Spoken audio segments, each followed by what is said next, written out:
चलिए आप सबके सादर प्रणाम। आए औरंगाबाद के पावन पवित्र धरती के भी सादर प्रणाम। जितना भी चाचा भैया माता बहन बड़ बुजुर्ग लोग जुटल बा, जितना भी गार्जियन हमार मंच पे विराजमान मानी सबके प्रणाम।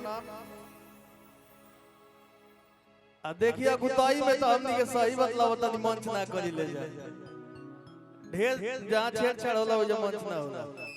चलिए हम देर ना करब, भैया एक लेवल बढ़ा दे।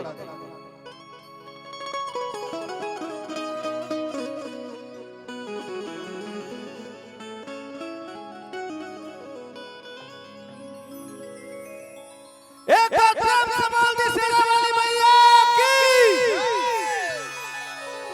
शिल्पी तू कहलू हो कि मैं मेहनत करती हूँ, सच में तुम मेहनत करती हो। ये छोटा मोटा मैटर हम लोगों पे छोड़ दो, हम देख लेंगे। तुम दिन रात खाली गाना गाओ, बाकी हमारे भगवान स्वरूप जनता जनार्दन का प्यार मिलता रहेगा और किसी के बोलने से कुछ नहीं होगा। निरंजन भैया भैया सादर प्रणाम। हम सीधा स्टार्ट करो।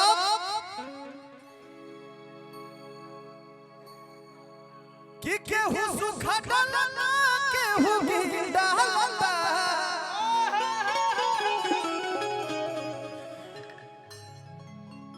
हाय हाय हेलो। हर केहू सुखा डालना केहू भी डालता। अंगूरी पर गिनाएं तो 50 जना गिना जाइलो, बड़ से लेके छोट ले। केहू गावता केहू हे रंगता, केहू गावता कि भाता आगा पीछा रंगता, केहू गावता फलाना रंगता। बाकी रहुआ सब है मोबिल डाला तक इतना ज्यादा प्यार बरसने चले बजे एक बार गड़गड़ाती महाराज। गोलू भैया धीरे धीरे हम हो गुस्सा तने का। अरे केहू सुखा डालता केहू की डालता, ताई को मोर बाबा की मोबिल डालता।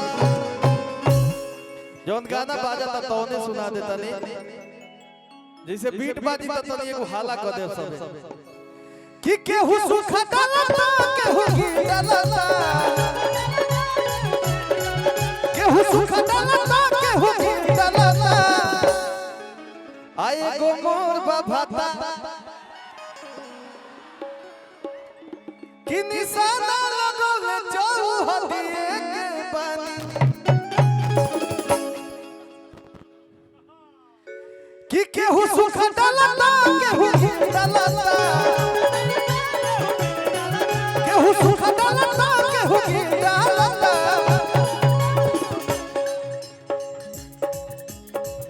भैया तय को मोर बाबा की मोबिल डालता, को मोर बाबा की मोबिल डालता। हर केहू करा डालता केहू भी डालता, केहू करा डालता केहू भी डालता। तो एगो मोर बाबा की मोबिल डालता,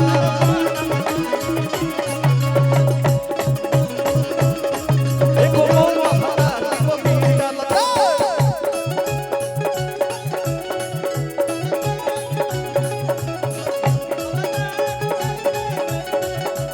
आजा जिया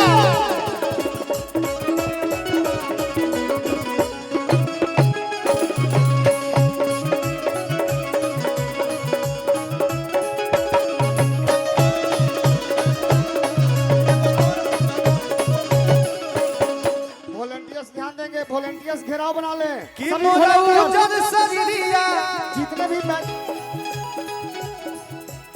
के गोतरी गोतरिया भइल बाटे करिया हो।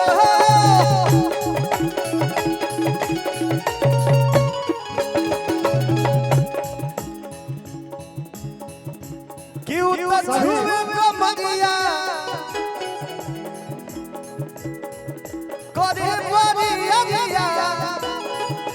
सभी वॉलेंटियर्स हर बहुत भितरिया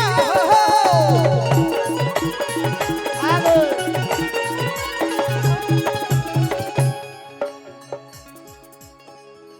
आगे बड़े भैया आगे हमारे भैया पावर बड़े भैया पावर वॉलेंटियर्स घेरा बनाइए, वॉलेंटियर्स घेरा बनाए, प्रशासन मदद करे आगे से रास्ता बनाने में। सभी बच्चे दौड़ कर जो आ रहे हैं उनको रोकिए। वॉलेंटियर्स जो जो बैच लगाए हैं देखिए कोई बैठा ना रहे, बैच लगाने वालों की जिम्मेवारी है। सभी लोग रास्ता दे, हमारे बिहार